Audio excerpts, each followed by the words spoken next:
Hey, it's Paul. Welcome back to B&B Talk. Don't forget to hit the subscribe button.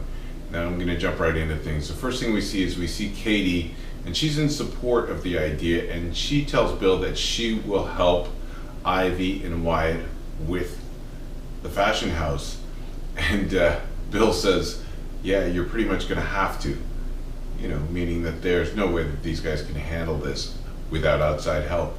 And Wyatt thinks it's a brilliant idea to have a Forester at a Spencer fashion house. And Bill then ponders it, and as much as he'd like to, he says no, and he shuts this down.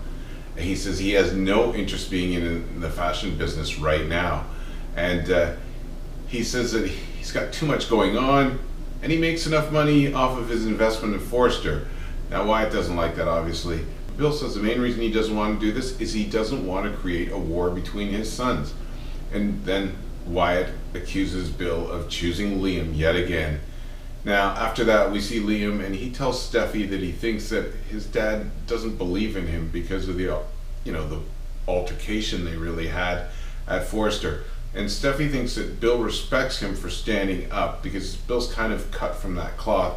And she also says that that's why he trusts him with his shares at Forester. And then Liam says that Bill doesn't have the whole story, and if he had the whole story, he'd understand why they got rid of Ivy. And then Steffi says that she hates how she got rid of Ivy, but she saw her true colors, and firing her was the only option. Now Steffi tells Liam that he's no yes man.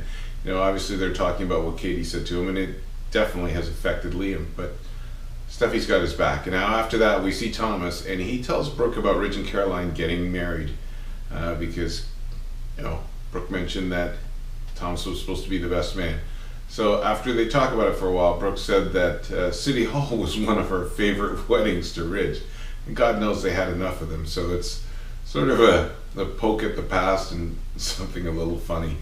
And then after that we see Caroline, and she's with Ridge, and she tells him she got to run some errands, and but she reminds him that when she gets back they can get to work on Operation Baby Forester. Now she's joking because later on she acknowledges that they want to have a little time together before they start that plan. Now after that Caroline goes to the office, and she runs into Thomas, and he asks her how everything went. And she tells him it was everything that she ever wanted. She's obviously happy, and Thomas can see that. And Caroline tells him that soon that she's going to have the family she wants. And so Thomas asks her, are you still going ahead with this? And she confirms it, yes, we're still trying for a baby. Now we then see Brooke, and she shows up at Ridge's place at the same time that Caroline is with Thomas, and he tells her that he's very happy, and he tells her that this was meant to be. And then Brooke, never one to let happiness get in the way of things, brings up the first Caroline, Ridge's wife, the one who died. And then Brooke says that she hopes that he can have milestones with Caroline number 2 that he didn't have with number 1, like a family and a long life together. And you can tell that there is a bit of cynicism in the way she's putting this. And then after that, Ridge reminds her that he's going to have to make an appointment to get that vasectomy, and Brooke pretty much pleads with him to tell Caroline the truth. And Ridge is not interested in that, but he does make the appointment in front of Brooke, and she once again presses him to tell the truth.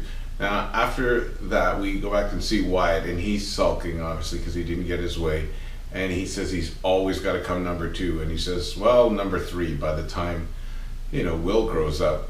And he's licking his wounds, and Ivy tries to cheer him up, and she says that she's impressed that he fought for her. And when Ivy sort of compares Wyatt's gesture to Liam's, she says with Liam, when he saved me when we were in Paris, and when he saved me by getting married, I was pushed, and then I pushed him to do it. So she's saying that unless he's pushed into action is the only way he'll ever do anything. And she likes that Wyatt is there for her, and he doesn't have to be pushed, that he makes the decision on his own. So she's trying to cheer the guy up and get him to stop sulking. And the last thing we see is Caroline and Thomas, and they're trying to say goodbye, and it's so awkward because they want to hug each other, but they feel like it's not appropriate.